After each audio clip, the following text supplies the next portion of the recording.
దేవుని ప్రేమను యూట్యూబ్ ఛానల్ని వీక్షిస్తున్న ప్రేక్షకులకు అందరికీ ప్రభువైన యేసుక్రీస్తు నామంలో శుభాలు వందనాలు తెలియజేసుకుంటున్నాను. మరి ఈరోజు కొత్త అంశాన్ని మనం బైబిల్ నుంచి పరిశీలిద్దాం. ప్రియమైన దేవుడి బిడ్డలారా, వాక్యం వినేటప్పుడు మనకి గుర్తుండాల్సినటువంటి విషయాలు ఏంటి అంటే, విన్న వాక్యము అది బైబిల్లో ఉందో లేదో అనేది పరీక్షిస్తూ ఉన్నప్పుడు దాన్ని మనం మన జీవితంలోని తీసుకుంటూ ప్రభు మార్గంలో మనందరం నడుచుకుంటూ వెళ్ళాలి. బైబిల్లో ఉందో లేదో చెప్పబడుతున్నది మనం చూసుకోవాలి. యేసుక్రీస్తు వారు చెప్తారు, మార్క్స్ వార్త 4:24లో మీరేమి వినుచున్నారో జాగ్రత్తగా చూసుకోనని బైబిల్లో చెప్పడం అనేది జరిగింది. అది ఆత్మ సంబంధమైన బోధ లేదంటే శరీర సంబంధమైన బోధ అనేది ప్రతి ప్రభువు నమ్మిన ప్రతి ఒక్కరు కూడా పరిశీలించాల్సినటువంటి అవసరత ఎంతైనా ఉంది.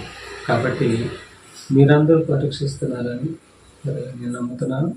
కాబట్టి వింటున్న ప్రతి మాట కూడా బైబిల్లో ఉందో లేదో చూసుకుంటూ మనందరం కూడా బైబిల్ ప్రకారం వాక్యానుసారంగా నడుస్తూ ప్రవర్తిద్దాం. మరి ఈరోజు సంగతిని మనం తెలుసుకున్నాం. అదేంటి అంటే, దేవుని యందు భయభక్తులు కలిగి ఉండటం దీర్ఘాయువునకు కారణం అవుతుందా అనేటటువంటి ఒక మంచి అంశాన్ని మనం బైబిల్ నుంచి పరిశీలిద్దాం. ప్రియమైన దేవుడి బిడ్డలారా, దీర్ఘాయువుకి కారణము ఏంటనంటే దేవుడి యందు భయభక్తులు కలిగి ఉండటం దీర్ఘాయువునకు కారణం. మరి తల్లి గర్భంలోనే దేవుడు దినాలు నియమించి భూమి మీదకి పంపించాడు కదా, ఇంకా దీర్ఘాయువు ఆయన ఆల్రెడీ నియమించి భూమి మీదకి పంపించాడు కదా, ఇంకా దీర్ఘాయువునకు కారణం ఏంటి అని మనం అడిగినట్లయితే, మనం ఆలోచించినట్లయితే, మనిషి పాపం వలన ఆయుష్ కాలం అనేది తగ్గిపోయింది. మనిషి మొట్టమొదట 1000 సంవత్సరాలు, తర్వాత 120, తర్వాత 80, 70 లేక అధిక బలం ఉండే 80. అంటే మనిషి పాపం వలన ఆయుష్ కాలం తగ్గిపోతుంది. అలాగే ఈ 60-70 సంవత్సరాల్లో కూడా మనిషి పాపం చేయటం వల్ల, దేవుడికి వ్యతిరేకంగా బ్రతకటం వల్ల ఇంకా ఆయుష్ కాలం అకాల మరణాలు సంభవిస్తుంది. అందుకని దేవుడు నీకు ఇవ్వబడిన తల్లి గర్భంలో నీకు ఇవ్వబడిన జీవితకాలం అంతా కూడా నువ్వు దీర్ఘాయువు కలిగి నువ్వు బ్రతకాలి అంటే, భూమి మీద ఉండగా నువ్వు దేవుడిచ్చిన ఆయుష్కాలం అంతా నువ్వు బ్రతకాలి అంటే, దేవుడు ఒక మాట అంటున్నాడు, యెహోవా యందు భయభక్తులు కలిగి ఉంటే దీర్ఘాయువునకు మూలము కారణము అంటున్నాడు. ఒకసారి సామెతల గ్రంథంలో మనం చూడగలిగితే 10వ అధ్యాయము 27వ వచనం. సామెతల గ్రంథం 10వ అధ్యాయం 27వ వచనం. యెహోవా యందు భయభక్తులు కలిగి ఉండుట దీర్ఘాయువునకు కారణము. చూశారు ప్రేమ దేవుడి బిడ్డలారా, అక్కడ మరో మాట ఉంది, చూద్దాం. భక్తిహీనుల ఆయుష్ తక్కువైపోవును అన్నాడు. అంటే యెహోవా యందు భయభక్తులు కలిగి ఉండుట దీర్ఘాయువునకు కారణం. భక్తిహీనుల ఆయువు తగ్గిపోవును. భక్తిహీనుల ఆయువు ఏమైపోతే తగ్గిపోతుంది అంటున్నాడు. యెహోవా యందు భయభక్తులు కలిగి ఉంటే దీర్ఘాయువునకు కారణము అన్నాడు. ఇంతకీ భయము అంటే అర్థం ఏంటి, భక్తి అంటే అర్థం ఏంటి, లేక భయభక్తులు అంటే అర్థం ఏంటి అనేది మనం మళ్ళీ బైబిల్లో పరిశీలిస్తే, ఒకసారి అదే సామెతల గ్రంథము 8వ అధ్యాయము 13వ వచనం చూడగలిగితే, యెహోవా యందు భయభక్తులు కలిగి ఉండటం అంటే బైబిల్ ఇస్తున్నటువంటి అర్థం. యెహోవా యందు భయభక్తులు కలిగి ఉండుట చెడుతనమును అసహించుకున్నట్టే. యెహోవా యందు భయభక్తులు కలిగి ఉండుట చెడుతనమును అసహించుకున్నట్టే. అంటే చెడుతనాన్ని ఆశ్రయించుకుంటే నువ్వు దీర్ఘాయుష్మంతుడిగా బ్రతుకుతావు అంటున్నాడు. చూసారా, చెడుతనం అంటే పాపాన్ని నువ్వు అసహించుకోవాలంటే, ఎవరైతే భయభక్తులు కలిగి ఉంటారో వాళ్ళు పాపాన్ని ఆశ్రయించుకుంటారు, చెడుతనాన్ని ఆశ్రయించుకుంటారు. ఈ చెడుతనాన్ని ఆశ్రయించుకున్న వారందరూ కూడా కాలం, దేవుడు ఇచ్చినటువంటి దీర్ఘకాలం పాటు వాళ్ళు బ్రతుకుతారని బైబిల్ చెబుతుంది. తర్వాత 3:7 కూడా చూస్తే, సామెతల గ్రంథం 3:7, నేను జ్ఞానిని కదా అని నువ్వు అనుకొనవద్దు, యెహోవా యందు భయభక్తులు కలిగి చెడుతనము విడిచిపెట్టుము, అప్పుడు నీ దేహమునకు ఆరోగ్యమును నీ ఎముకలకు సత్తువయు కలుగును. చూసారేమన్నాడు? నేను జ్ఞానిని కదా అని నువ్వు అనుకొనవద్దు, యెహోవా యందు భయభక్తులు కలిగి చెడుతనము విడిచిపెట్టుము అంటున్నాడు. అంటే భయభక్తులు కలిగితే చెడుతనమును విడిచిపెట్టాలన్నాడు. అంటే చెడుతనమును విడిచిపెట్టడమే భయము, భక్తి అని బైబిల్ చెబుతుంది. చెడుతనమును విడిచిపెట్టడమే భయభక్తులు కలిగి ఉండటం, లోక పాపాన్ని విడిచిపెట్టడమే, ప్రభు దగ్గర ఒప్పుకొని విడిచిపెట్టడమే భయభక్తులు కలిగి ఉంటాము అని బైబిల్ చెబుతుంది. కాబట్టి ప్రియమైన దేవుడి బిడ్డలారా, మరి సామెతల గ్రంథం 4:10 కూడా మనం చూడగలిగితే, సామెతల గ్రంథం 4:10 నా కుమారుడా, చూడండి, 4:10 నా కుమారుడా, నీవు ఆలకించి నా మాటలను అంగీకరించినట్లా నీవు దీర్ఘాయుష్మంతుడు అన్నాడు. అంటే నా మాటలు అంగీకరించాలి, నేను చెప్పిన మాటలన్నీ అంగీకరించాలి. అంగీకరిస్తే, నువ్వు పాటిస్తే, నా మాటలు అంగీకరించి నువ్వు పాటిస్తే నువ్వు దీర్ఘాయుష్మంతుడివి అవుతావు అంటున్నాడు. అంటే యెహోవా యందు భయభక్తులు కలిగి ఉండటం అంటే చెడుతనాన్ని విసర్జించుటే భయభక్తులు కలిగి ఉండటం. తర్వాత ఏమన్నాడంటే, నా మాటలు అంగీకరించినట్లా నీవు దీర్ఘాయుష్మంతుడు అవుతుంది. నేను చెప్పిన ప్రతి మాటను కూడా నువ్వు అంగీకరించాలి, తునీకరించకూడదు, అంగీకరించి ప్రవర్తించాలి. ఎప్పుడైతే నువ్వు అంగీకరించి ప్రవర్తిస్తావో నువ్వు అప్పుడు దీర్ఘాయుష్మంతుడుగా ముందువు అంటున్నాడు. ఇదే మాట ధర్మశాస్త్రంలో ఇవ్వబడినటువంటి, ఇశ్రాయేలుకి ఇవ్వబడినటువంటి మరి ధర్మశాస్త్రంలో కూడా మరి తల్లిదండ్రుల్ని ఎవరైతే సన్మానిస్తారో, తల్లిదండ్రులను ఎవరైతే గౌరవిస్తారో వీళ్ళకి కూడా దీర్ఘాయువు వచ్చిద్దని. అంటే తల్లిదండ్రుల్ని సన్మానించమనేది దేవుడి మాటలు. ఇప్పుడు చెప్పాడు కదా, నా మాటలు ఎవరైతే అంగీకరిస్తారో వాళ్ళు దీర్ఘాయుష్మంతులై ఉంటారన్నాడు. కాబట్టి యెహోవా యందు భయభక్తులు కలిగి ఉండటం చెడుతనాన్ని విసర్జించాలంటున్నాడు. చెడుతనాన్ని విసర్జించటమే భయభక్తులు కలిగి ఉంటాం అంటున్నాడు. ఇక్కడ నా మాటలు అంగీకరించేవాడు దీర్ఘాయుష్మంతుడు అవుతాడు అంటున్నాడు. ఇప్పుడు ఆయన మాటల్లో ఒక మాట ఏంటి అంటే, నీ తల్లిదండ్రుల్ని సన్మానించు. నీ తల్లిదండ్రులు సన్మానిస్తే వారిని దూరం చేసుకోకుండా, వారిని అవమానపరచకుండా, వారిని తునీకరించకుండా నువ్వు వారిని సన్మానించు. సన్మానిస్తే అప్పుడు నీకు దీర్ఘాయువు అంటున్నాడు. చూడండి, అంటే నా మాటలు అంగీకరించాలి. నా మాటలు అంటే ఏంటి? నా మాటలన్నిటిలో ఇదొక మాట, తల్లిదండ్రుల్ని సన్మానించు అనే మాట ఒకటి. అలా నువ్వు సన్మానిస్తే నువ్వు దీర్ఘాయువు కలిగి ఉంటావు. ద్వితీయోపదేశ కాండము 5:16 మనం చూడగలిగితే, ద్వితీయోపదేశ కాండము 5:16 నీ దేవుడైన యెహోవా నీకు అనుగ్రహించు దేశములో నీవు దీర్ఘాయుష్మంతుడై నీకు క్షేమమగునట్లు నీ దేవుడైన యెహోవా నీకు ఆజ్ఞాపించిన లాగున నీ తండ్రిని నీ తల్లిని సన్మానింపుమన్నాడు. అంటే నీ తల్లిని నీ తండ్రిని సన్మానిస్తే ఏమవుతావు అంటే నీకు దీర్ఘాయువు. ఇది ఎఫెసీ 6:2 మనం చూడగలిగితే, ఎఫెసీ పత్రిక 6:2 ఈ మాట ఉంటుంది, చూద్దాం. నీకు మేలు కలుగునట్లు నీ తండ్రిని నీ తల్లిని సన్మానింపు, అప్పుడు నీవు భూమి మీద దీర్ఘాయుష్మంతుడు అవుతావు. నీకు మేలు కలగాలన్నా, నువ్వు దీర్ఘాయుష్మంతుడు అవ్వాలన్నా నీ తల్లి తండ్రిని ఏం చేయాలి? సన్మానింపాలి. ఇది దేవుడి మాటల్లో ఒక మాట. నీ తల్లిదండ్రుల్ని సన్మానింపుము. నా కుమారుడా నా మాటలు ఆలకించుము అన్నాడు. నా మాటలు ఆలకించుము, నా మాటలు కైకొనుము అన్నాడు. కాబట్టి ఆయన మాటల్లో ఇది ఒక మాట అనమాట, తల్లిదండ్రుల్ని సన్మానిస్తే నువ్వు దీర్ఘాయుష్మంతుడివి అవుతావు. మరి కొంతమంది భక్తిహీనులు అంటారు. వీళ్ళు భక్తిహీనులై ఉండి దీర్ఘాయు పాటు బ్రతుకుతారు.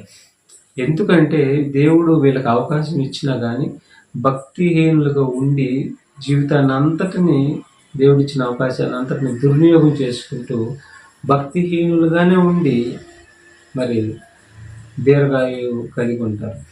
కానీ వీళ్ళు నరకానికి పోతారని బైబిల్ చెప్పింది. భక్తి లేకుండా తన జీవిత దినాలన్నీ గడుపుకొని చనిపోతే వీళ్ళు నరకానికి పోతారని బైబిల్ చెబుతుంది. మొదటగా ప్రసంగి గ్రంథం 6వ అధ్యాయము మనం చూడగలిగితే 3వ వచనం. ప్రసంగి 6:3 వచనం. ఒకడు 100 మంది పిల్లలను కని దీర్ఘాయుష్మంతుడై చిరకాలం జీవించినను అతడు సుఖమును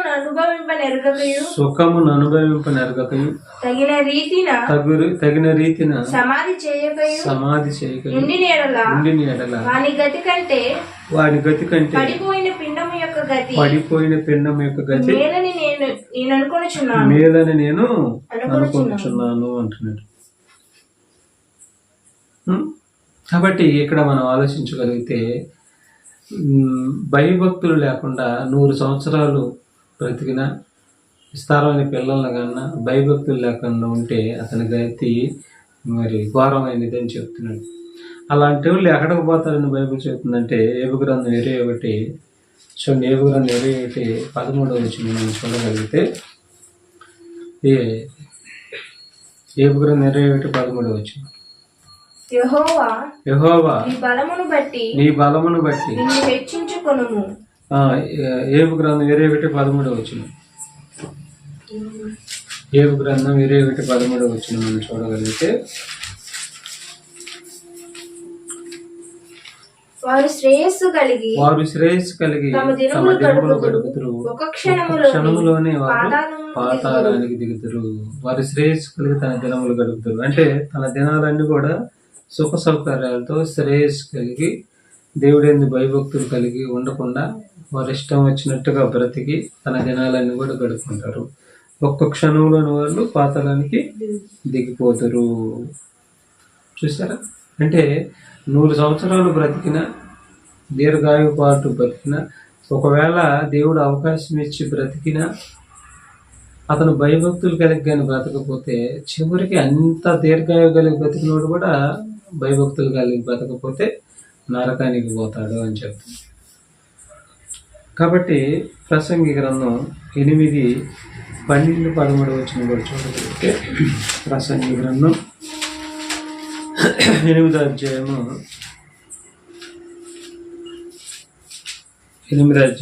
12-13 వచనం. పాపాత్ములు 100 మారులు చూడండి. పాపాత్ములు 100 మారులు దుష్కార్యం చేసి దీర్ఘాయుష్మంతులైనను దేవుని యందు భయభక్తులు కలిగి ఆయన సన్నిధిని భయపడి వారు క్షేమముగా నుందురనియు, భక్తిహీనులు దేవుని సన్నిధిని భయపడరు గనుక వారికి క్షేమము కలగదనియు, వారు నీడ వంటి దీర్ఘాయువును పొందకపోదురనియు నేను ఎరుగుదును. చూసారా? వాళ్ళు నీడ వంటి దీర్ఘాయువుని పొందకపోవాలంట. అంటే ఇంతలో కనపడి అంతలో మాయమైపోయింది అంట వాళ్ళ యొక్క ఆయుష్కాలం. అంటే నీడ ఎలాగైతే ఒక చోట స్థిరంగా ఉండతో గడిచిపోద్దో, తొందరగా వెళ్ళిపోద్దో, అలాగే భక్తిహీనుల ఆయువు కూడా త్వరగా నీడవలే వెళ్ళిపోద్దంట. స్థిరంగా అనేది వాళ్ళ జీవితం ఉండదంట. స్థిరంగా అనేది భక్తిహీనుల ఆయువు నీడవలే గతించిపోయిద్ది. వాళ్ళు నీడ వంటి దీర్ఘాయువును పొందకపోదురని నేను ఎరుగుదును.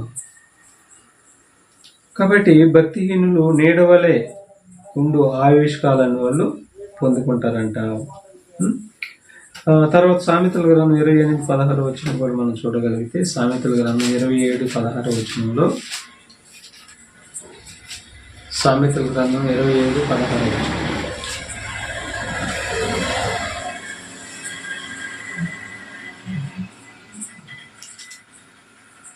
28:16 వివేకం లేనివాడవై జనులను అధికముగా బాధపెట్టు అధికారి దుర్లాభమును ద్వేషించేవాడు దీర్ఘాయుష్మంతుడగును. చూశారా ప్రియమైన దేవుడు బిడ్డలారా, ఇది దేవుడు మాట. నా కుమారుడా, నా మాటలు ఆలకించు, వాటిని పాటించు అన్నాడు. ఆయన మాటల్లో తల్లిదండ్రులు సన్మానించు, నువ్వు దీర్ఘాయుష్మంతుడు అవుతాడు. తర్వాత దుర్లాభము ద్వేషించేవాడు. ఎవరైతే దుర్లాభాన్ని ద్వేషిస్తారో వారు కూడా దీర్ఘాయుష్మంతులు అవుతారన్నాడు. నీతిమంతుడికి శిక్ష పడినట్లు, అనీతిమంతుడికి శిక్ష తప్పునట్లు, ఎవరైతే న్యాయాన్ని లంచం తీసుకొని మరి న్యాయాన్ని ఎవరైతే తిప్పుతారో, దుర్లాభాన్ని అపేక్షించి న్యాయాన్ని ఎవరైతే తప్పి తీర్పు తీరుస్తారో వీళ్ళందరూ కూడా శిక్షకు పాత్రలు అవుతారు. కానీ న్యాయబద్ధంగా దుర్లాభాన్ని ద్వేషించి వారు ఎవరైనా సరే దీర్ఘాయుష్మంతులు అవుతారు అని చెప్తున్నాడు. కాబట్టి దీర్ఘాయువుకు కారణం ఏంటంటే దుర్లాభాన్ని అపేక్షించుగాక, ఈ లోకంలో చెడుతనాన్ని విసర్జించు, పాపాన్ని విసర్జించు. ఇలా వీటన్నిటిని నువ్వు విసర్జిస్తే నీకు దీర్ఘాయువు అంటున్నాడు. అంత మాత్రమే కాదు, నీకు వచ్చే ప్రతి ప్రమాదం నుంచి దేవుడు తప్పిస్తానంటున్నాడు. నువ్వు భయభక్తులు కలిగి ఉంటే నీకు వచ్చే ప్రతి ఆపదల నుంచి, ప్రతి శ్రమలో నుంచి దేవుడు నిన్ను తప్పిస్తానంటున్నాడు. చాలామంది ఈ లోతైన విషయాలు తెలియక దేవుడికి మొరపెడుతున్నారు. దేవుడికి మొరపెడతాం అనేది మంచిదే, కానీ భయభక్తులు కలిగి ఉండటం మరీ మంచిది. భయభక్తులు కలిగి ఉండకుండా నువ్వు మొరపెట్టినంత మాత్రాన నీ మొర దేవుడి వద్దకు వెళ్ళదు. యెషయా గ్రంథంలో చెప్తాడు 59 విననేరక ఉన్నట్లు నా చెవులు ఏమైనా మన దగ్గర వెళ్ళా, మిమ్మల్ని కాపాడకుండా ఉన్నట్లు నువ్వు నా చేతులు ఏమైనా కొరసాయా? లేదు కదా. మీ అతిక్రమంలో మీకును నాకును అడ్డుగోడవలే వచ్చాయి అని చెప్తున్నాడు. కాబట్టి అతిక్రమాలను ఒప్పుకొని ఎవరైతే విడిచిపెడతారో, ఈ లోకంలో ఉన్నటువంటి చెడుతనాన్ని విడిచిపెడతారో వాళ్ళే భయభక్తులు కలవారు. వాటన్నిటిని విడిచిపెట్టి దేవుడి కోసం దేవుడి ఆజ్ఞలు ఎవరైతే నెరవేరుస్తారో వాళ్ళే భయభక్తులు గలవారు. వారిని శోధనలో నుండి కూడా తప్పిస్తానంటాడు. చూడండి ఒకసారి 2 పేతురు పత్రిక 2:9 పేతురు రాసిన 2వ పత్రిక 2:9 చూడగలిగితే చక్కటి మాటలు మనం బైబిల్లో విందాం.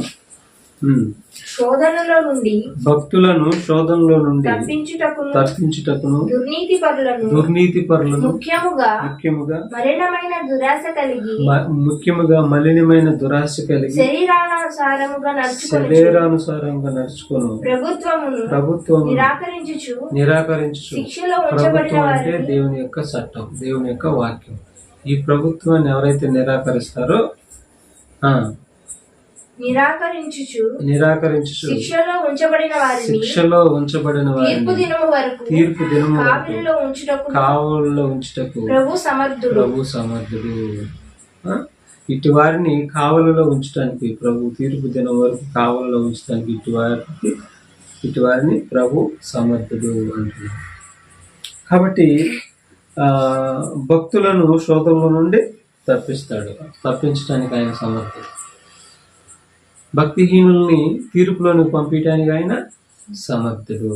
ఆయనకు అసాధ్యమైనది ఏది కూడా లేదు. మీకా గ్రంథము తీతు పత్రిక చూడగలిగితే ఒకసారి మొదటగా తీతు పత్రిక 2:13 చూడగలిగితే 2:13 అనగా మహాదేవుడును మన రక్షకుడునైన యేసుక్రీస్తు మహిమ యొక్క ప్రత్యక్షత కొరకు ఎదురు చూచుచు ఈ లోకంలో స్వస్థ బుద్ధితోను నీతితోను భక్తితోను బ్రతుకుచూ ఉండవలనని మనకు బోధించున్నది. చూసారా బిడ్డారా? ఒకసారి 11 నుంచి కూడా చూస్తే మనకు బాగా అర్థమైంది. ఏలయనగా సమస్త మనుషులకు రక్షణకరమైన దేవుని కృప ప్రత్యక్షమై మనము భక్తిహీనతను ఇహలోక సంబంధమైన దురాశలను విసర్జించి శుభప్రదమైన నిరీక్షణ నిమిత్తం, అంటే చూడండి, భక్తిహీనతను విసర్జించాలి, ఇహలోక సంబంధమైన దురాశలను విసర్జించి శుభప్రదమైన నిరీక్షణ నిమిత్తము అనగా మహాదేవుడును మన రక్షకుడునైన యేసుక్రీస్తు మహిమ యొక్క ప్రత్యక్షత వరకు ఎదురు చూసు ఈ లోకంలో స్వస్థ బుద్ధితోనూ చూడండి ఎలా ఉండమంటున్నాడు. ఈ లోకంలో భక్తిహీనతను విడిచిపెట్టమంటున్నాడు. ఈ లోకంలో స్వస్థ బుద్ధితోను నీతితోను భక్తితోను బ్రతుకుచుండవలనని మనకు బోధించున్నది. అంటే భక్తితో ఈ లోకంలో నువ్వు ఉన్నంతకాలం దేవుడిచ్చిన ఆయుష్కాలం ఎంతైతే ఉందో ఈ ఆయుష్కాలం పొడవు నువ్వేం చేయాలంటే భక్తితో జీవించాలి. అలా భక్తితో జీవించటమే నీ ఆయుష్కాలానికి మేలు. నువ్వు దీర్ఘాయుష్మంతుడుగా బ్రతకటానికి కారణం నువ్వు భక్తితో జీవిస్తే దీర్ఘాయుష్మంతుడుగా బ్రతుకుతావు. ప్రతి మనిషి కూడా భక్తితోనే కాలాన్ని గడపాలంట, భయభక్తులు కలిగి కాలాన్ని గడపాలంట. భక్తిహీనతతో గడిపితే వాళ్ళని తీర్పు దినానికి పంపిస్తానని చెప్తున్నాడు. వాళ్ళకి అకాల మరణం కూడా సంభవించింది అని చెప్తున్నాడు. 2 తిమోతి పత్రిక 3:5 2 తిమోతి పత్రిక 3:5 మరొక మాట చూడగలిగితే పైకి భక్తి గలవారై వలె ఉండి దాని శక్తిని ఆశ్రయించిన వారిని ఇట్టి వారికి విముఖుడివై ఉండుము. ఇక్కడ మనం ఒక మాటను చూడగలిగితే పైకి భక్తి గలవారై ఉన్నారు అంటే పైకి భక్తి గలవారై ఉన్నారు, దాని శక్తిని ఆశ్రయించిన వారై ఉన్నారు. దాని శక్తి అంటే భక్తి శక్తి అనగా వాక్యం. భక్తి శక్తిని ఆశ్రయించిన వారై ఉన్నారు అంటే పైకి భక్తి పరులుగా ఉన్నారు కానీ వాక్యాన్ని మాత్రం అంగీకరించరు, వాక్యానికి తలదించరు, వాక్యంలో ఏముందో తెలుసుకోరు, వాక్యం ఎలా నడవమంటుందో నడవరు, ఏం చేయమంటుందో చేయరు. కానీ భక్తి పరులుగా ఉంటారంట. వీరంట పైకి భక్తి పరులంట. మరి ఆ శక్తిని ఆశ్రయించిన వారే ఉందరు. ఇట్టి వారికి నువ్వు విముఖుడవై ఉండమని తిమోతితోటి పౌలు గారు చెప్తున్నాడు. 6వ వచనం కూడా చూడగలిగితే వీళ్ళు పైకి భక్తి గలవారు ఎలా ఉంటారంటున్నారంటే పాపభరితులై నానా విధములైన దురాశల వలన నడిపింపబడి ఎల్లప్పుడూ నేర్చుకొనుచున్నను సత్య విషయమైన అనుభవ జ్ఞానం ఎప్పుడూ పొందలేని అవివేక స్త్రీల యొక్క ఇండ్లలో చొచ్చి. ఇక్కడ చూడండి, పాపభరితులై నానా విధములైన దురాశల వలన నడిపింపబడి ఎల్లప్పుడూ నేర్చుకొనుచున్నను సత్య విషయమై అనుభవ జ్ఞానము ఎల్లప్పుడూ పొందలేని వారిగా ఉన్నారంట. అంటే నేర్చుకుంటున్నా కానీ అనుభవ జ్ఞానం పొందలేని వారిగా వీళ్ళు ఉన్నారంటే. ఎందుకు ఉన్నారంటే పైకి భక్తి గల వారు ఉన్నారు కనుక దాని శక్తిని ఎంత వాక్యాన్ని హృదయంలోనికి తీసుకోలేకపోతున్నారు. వాడు ఎల్లప్పుడూ పాపభరితులుగానే ఉండిపోతున్నారు. వారి దురాశల వలన ఏడవబడుతున్నారు. కనుక మనం అలాగ ఉండకూడదు. ప్రభువులోకి వచ్చిన తర్వాత మనం అలాగా ఉండకూడదు. నువ్వు దీర్ఘాయువు పాటు బ్రతకాలంటే నువ్వు చనిపోయిన తర్వాత అసలు నీకు అంతము లేని ఆయుష్ నీకు రావాలి అంటే భూమి మీద భయభక్తులు కలిగి బ్రతకాలి, చెడుతనాన్ని విసర్జించాలి.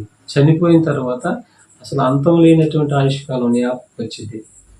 రావాలన్నా కూడా భూమి మీద నువ్వు నిత్యము భయభక్తులు కలిగి బ్రతికితేనే చనిపోయిన తర్వాత నీ ఆత్మకు నరకం తప్పించి నిత్య జీవనం ఇస్తాడు, నిత్యము బ్రతికే అవకాశాన్ని ఇస్తాడు. ఆ బ్రతుక్కి ఆ ఆయుష్కాలానికి అంతమే లేదు. అది రావాలంటే భూమి మీద ఉండగానే నువ్వు చనిపోక ముందే దేవుడి యందు భయభక్తులు కలిగి ఖచ్చితంగా బ్రతకాలి. ఇలా భయభక్తులు కలిగి బ్రతకపోతే చివరిగా మాట అన్నాడు, చాలా బాగుంది ఆ మాట. మరి ఇది భయం కలిగించేటటువంటి మాట. ఒకసారి ఇర్మియా గ్రంథం 2:19 మనం చూడగలిగితే, ఇర్మియా గ్రంథం 2:19 భయభక్తులు కలిగి ఉండకపోతే ఏమన్నాడు చూడండి. నీ దేవుడైన యెహోవాను విసర్జించుటయు. చూడండి, జాగ్రత్తగా వినాలి. నీ దేవుడైన యెహోవా ఆయన మాటలు ఆలకించకుండా భయభక్తులు కలిగి ఉండకుండా చెడుతనం చేస్తూ ఎవరైతే ఉంటారో వారిని గురించి మాట్లాడుతూ నీ దేవుడైన యెహోవాను విసర్జించుటయు, నీకు నా ఎడల భయభక్తులు లేకుండుటయు. చూడండి, ఆయన ఎడల నువ్వు భయభక్తులు లేకుండా ఉండుటయు బాధకును ఇది దేనికి కారణం, దేనికి దారి తీస్తుందంటే బాధకు ఇదే కారణం అంట. చాలా మంది నేను యేసుప్రభు నమ్ముకున్నాను, ఏంటి నా బాధలు, ఏంటి నా కష్టాలు అన్నారు. అది రొటీన్గా నువ్వు కనీసం భయభక్తులు కలిగి బ్రతకపోవటం వల్లనే, నువ్వు నమ్మిన తర్వాత భయభక్తులు కలిగి బ్రతకపోవటం వల్లనే అవి నీకు వస్తున్నాయని బైబిల్ చూడు. భయభక్తులు కలిగి ఉంటే పరీక్ష నిమిత్తం వచ్చేవి వేరు, భయభక్తులు కలిగి ఉండకుండా వచ్చేవి వేరు. వీటిలో నీ మనసు నీకు అర్థం అవ్వాలి. నేను భయభక్తులు కలిగి ఉంటే వచ్చినాయా, లేదంటే భక్తిహీనుడిగా ఉంటే వచ్చినాయా అనేది నీ అంతరాత్మకి నీకే అర్థం అవ్వాలి. అంటే నువ్వు భక్తిహీనుడిగా ఉంటే వచ్చినాయి అంటే అది నువ్వు చేసుకున్నది నేను ఎత్తి మీదకి వచ్చింది.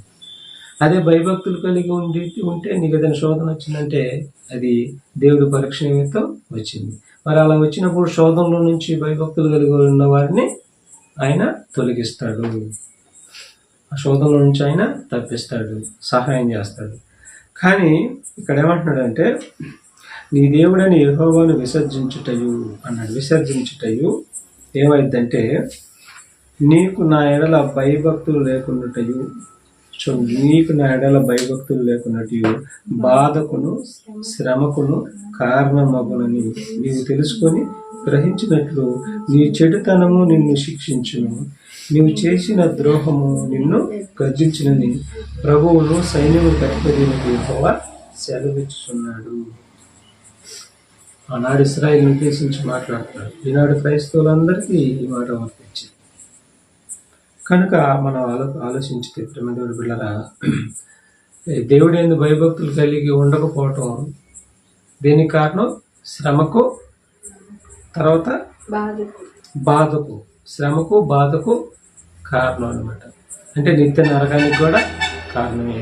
భూమి మీద నీ అకాల మరణానికి కారణం అదే. నీవు భయంకరమైన శ్రమలు, భయంకరమైనటువంటి వేదనలు తీసుకొని వచ్చుకోవటానికి, వాటిని నీ మీదకి తెప్పించుకోవటానికి దేవుడి యందు భయభక్తులు లేకపోవటమే వీటన్నిటికీ కారణం. కాబట్టి దేవుడి యందు భయభక్తులు కలిగి ఉన్నటువంటి అర్థం ఏంటి? దేవుడి యందు భయభక్తులు కలిగి ఉన్నటువంటి అర్థం ఏంటి? చెడుతనమును విసర్జించుటే యెహోవా యందు భయభక్తులు కలిగి ఉండట. ఎవరైతే చెడుతనమును విసర్జించి ఆ విధంగా భయభక్తులు కలిగి ఉంటారో వారు భూమి మీద దీర్ఘాయుష్మంతులుగా ఉంటారు. చనిపోయిన తర్వాత అసలు అంతం లేనటువంటి ఆయుష్కాలాన్ని వాళ్ళు తన ఆత్మకి వాళ్ళు పొందుకుంటారు. కాబట్టి ఈ దీర్ఘాయుష్ని మనం అందరం పొందుకోవాలంటే భూమి మీద ఉన్నంతకాలం దేవుడి యందు భయభక్తులు కలిగి ఉంటేనే ఆ దీర్ఘాయుష్ అనేది పొందుకుంటావు. లేదంటే మరి భక్తిహీనుడిగా ఉంటే నీకు శ్రమయు, నీకు వేదనయు నీ మీదకి వస్తాయి. నువ్వు చనిపోయిన తర్వాత నువ్వు నిత్య నరకము, అగ్ని ఆర్దు పురుగు సావడం, అక్కడికి వెళ్ళాల్సినటువంటి పరిస్థితి ఉంటుంది. కాబట్టి ఈ మాటలు విన్నటువంటి మనందరం కూడా మరి వాక్య ప్రకారం ప్రవర్తిస్తూ నడుస్తూ భయభక్తులు కలిగి ఉండి చెడుతనాన్ని విసర్జించి ఆయన యందు భయభక్తులు కలిగి ఉందాం. అలా మనందరం ఉండాలని మీ అందరినీ వేడుకుంటూ నా మాటలు ముగిస్తున్నాను. మీ అందరికీ సెలవు, వందనాలు.